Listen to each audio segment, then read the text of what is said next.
Hello friends, welcome back to the class of literary criticism. Today we are going to discussing here about the preface of Lyrical Ballads. The publication of the Lyrical Ballads in 1798 by William Wordsworth and Coleridge marks the beginning of the Romantic era in English literature. People were disgusted with the poetical conventions and manners practiced by their predecessors of the Augustan period. Wordsworth and Coleridge, alive to the weakness of Augustan writings, set themselves to the task of writing poems in a new way. To the 1800 edition of the Lyrical Ballads, Wordsworth prefixed a preface explaining the new concept of poetry and justifying their practice. William വേർഡ്സ്വർത്തും കോൾറിഡ്ജും സംയുക്തമായി എഴുതി പുറത്തിറക്കിയ കവിതാ സമാഹാരമായിരുന്നു the lyrical ballads. 1798 lyrical ballads പുറത്തിറങ്ങുന്നതോടുകൂടി English സാഹിത്യത്തിൽ romantic കാലഘട്ടത്തിന്റെ ആരംഭം കുറിക്കപ്പെട്ടു. നിയോ ക്ലാസിക്കൽ റൈറ്റേഴ്സ് ഓഗസ്റ്റൻ പീരിയഡിലെ എഴുത്തുകാരുടെ മനം മടുപ്പിക്കുന്ന എഴുത്തുകളും ശൈലികളും കൊണ്ട് ജനങ്ങൾ വളരെ ബുദ്ധിമുട്ടായി ഇരിക്കുന്ന കാലഘട്ടത്തിലായിരുന്നു വേർഡ്സ്വർത്തിന്റെയും കോൾറിഡ്ജിന്റെയും ഈ പുതിയ പരീക്ഷണം. ജനങ്ങൾ ഇത് വലിയ താല്പര്യത്തോടു കൂടി ഇരു കൈയും നീട്ടി സ്വീകരിച്ചുവെങ്കിലും അക്കാലത്തെ നിയോ ക്ലാസിക്കൽ ക്രിട്ടിക്കുകൾ ഈ പുസ്തകത്തെ വലിയ തോതിൽ വിമർശിക്കുകയുണ്ടായി. 1800 ലിറിക്കൽ ബെല്ലാഡ്സിന്റെ രണ്ടാം എഡിഷൻ പുറത്തിറങ്ങുമ്പോൾ സുഹൃത്തുക്കളുടെയും കോൾറിഡ്ജിന്റെയും അഭിപ്രായ പ്രകാരം വില്യം വേർഡ്സ്വർത്ത് സെക്കൻഡ് എഡിഷനിൽ ഒരു പ്രിഫേസ് എഴുതാൻ തയ്യാറായി.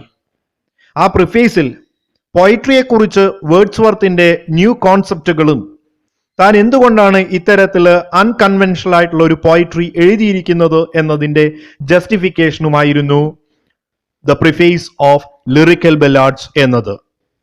Wordsworth famous preface is in fact a systematic defence of the poetic theory upon which the poems in the lyrical ballads have been composed. At the very outset of the preface, he recalls the encouragement from several of his friends. ഈ പ്രിഫേസിന്റെ തുടക്കത്തിൽ തന്നെ William Wordsworth ഈ preface എഴുതാൻ തന്നെ പ്രോത്സാഹിപ്പിച്ച സുഹൃത്തുക്കളെ ഓർമ്മിച്ചെടുക്കുന്നുണ്ട്.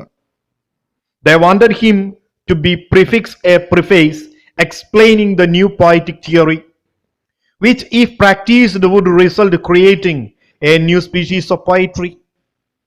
But the author at first was unwilling to undertake the task owing to several reasons. പക്ഷേ William Wordsworth ആദ്യം ഇത്തരത്തിലുള്ള ഒരു പ്രിഫേസ് എഴുതാൻ വിമുഖത കാണിച്ചു. അദ്ദേഹം മടിച്ചു. അതിന് പല കാരണങ്ങളുണ്ടായിരുന്നു. അതിൽ ചില കാരണങ്ങൾ, the first one, he was a little anxious about the responses of the readers to such an elaborate explanatory note. He thought that the readers might look coldly on his arguments. ഒന്ന്, അദ്ദേഹം വായനക്കാരുടെ പ്രതികരണത്തെക്കുറിച്ച് ഉത്കണ്ഠപ്പെട്ടു. ഇത്തരത്തിൽ വിശദമായ ഒരു ആമുഖം എഴുതുന്നത് വായനക്കാരിൽ തണുത്ത പ്രതികരണമേ ഉണ്ടാക്കൂ എന്ന് അദ്ദേഹം ഭയപ്പെട്ടു. Next, besides, he may be misunderstood as attempting to impose his prejudices upon the reading public and forcing them to accept his views.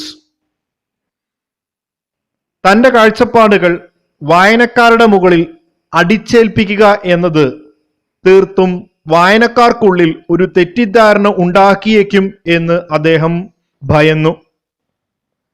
Next, he also thought that an adequate display of his opinions and presentations of his arguments may require a space wholly disproportionate to a preface. In fact, a detailed explanation of the new theory of poetry calls for a discussion on the general public taste and an assessment of the quality of the taste. Invariably, such a discussion would cause the preface to swell into undesirable size. Owing to these reasons, Wordsworth at first was reluctant to write a preface to the volume of the anthology, The Lyrical Ballads.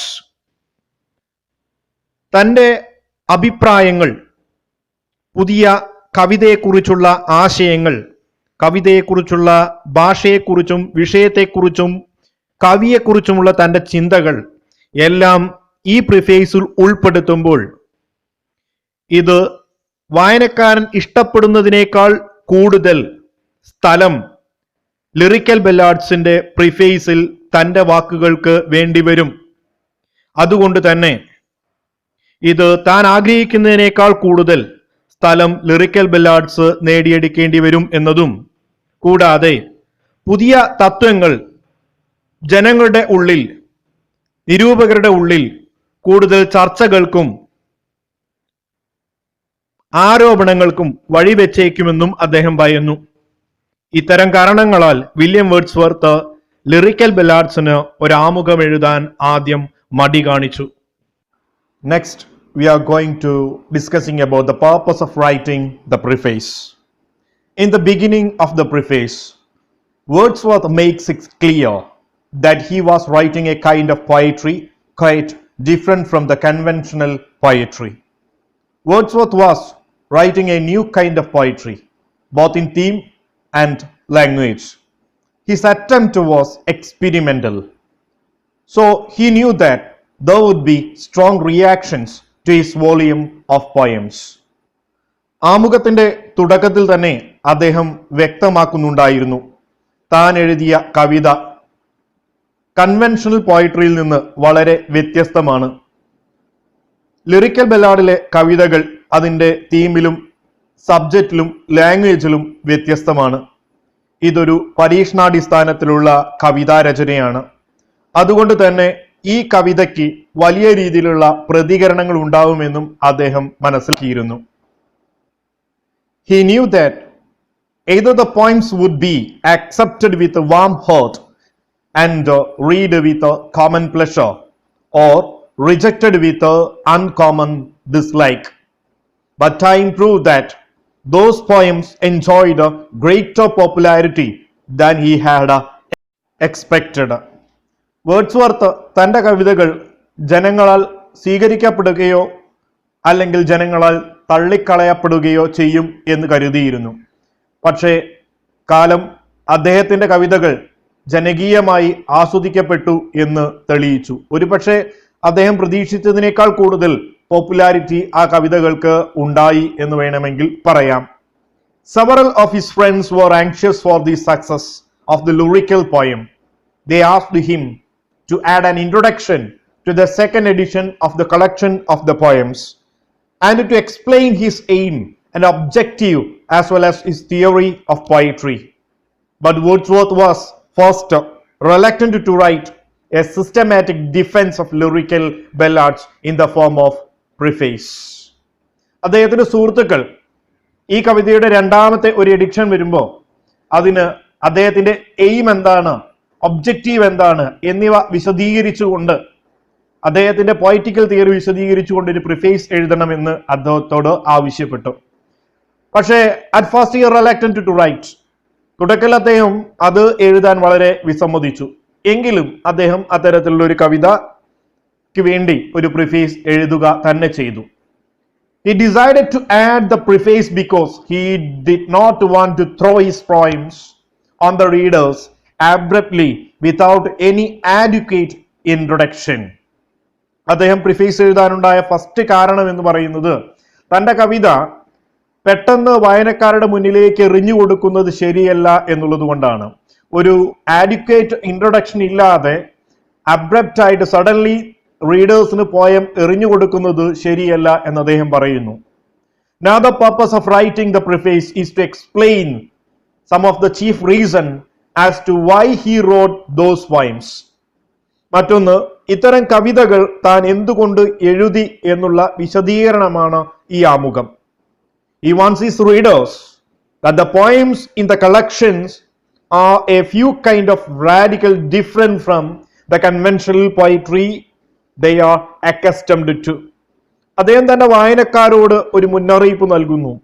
നിങ്ങൾ ഇത്ര കാലം വായിച്ച് ശീലിച്ച conventional പോയട്രിയിൽ നിന്ന് വളരെ different ആണ് തന്റെ ഈ കവിതകൾ എന്ന്. They should not expect the same pleasure they got from the conventional poetry.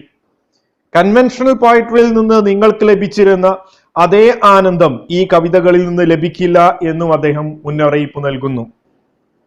If they did so, they would be disappointed. Wordsworth knew that it was the duty of a writer to make his viewpoint clear before embarking upon a new product. വേർഡ്സ്വർത്തിന് വ്യക്തമായ ധാരണയുണ്ടായിരുന്നു. ഒരു എഴുത്തുകാരന്റെ ഉത്തരവാദിത്തമുണ്ട്.